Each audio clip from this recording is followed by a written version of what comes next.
নমস্কার। এই মুহূর্তে আমি দাঁড়িয়ে রয়েছি গোপীনাথপুর সংসদে ১৪ নং গ্রাম পঞ্চায়েতের অধীনে বনগাঁ ব্লকের একটা সুন্দর মনোরম পরিবেশের মধ্য দিয়ে। আপনারা এই পরিবেশটা সুন্দরভাবে দেখতে পাচ্ছেন, আশেপাশে কি সুন্দর পরিবেশ রয়েছে। তার পাশাপাশি একটা জায়গার বর্ণনা আমি অবশ্যই দেবো, যা দিলে নয়।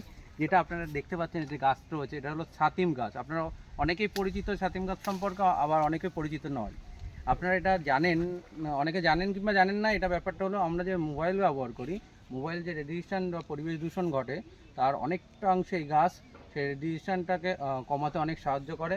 তাই আমি সকলকে বলবো, যার যেখানে গাছ লাগানোর মতন পরিবেশ আছে, যে যার মতন জায়গায় নিজে থেকে বাঁচতে পরিবেশকে রক্ষা করার জন্য ছাতিম গাছ রাখান, এবং স্থানীয় প্রশাসনের যারা দায়িত্বে রয়েছেন তাদের কাছে অনুরোধ করব এই গাছটা লাগান, যাতে করে আমাদের পরিবেশের ভারসাম্য বজায় থাকে।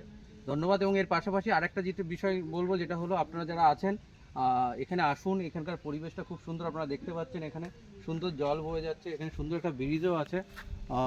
পাশাপাশি এখানে ওয়েদারটা খুবই বেটার রয়েছে। আপনারা সময় পেলে এখানে আসুন, কিছুটা সময় কাটান, মনকে ভালো রাখুন। এটাই বলে আমি শেষ করলাম। ধন্যবাদ।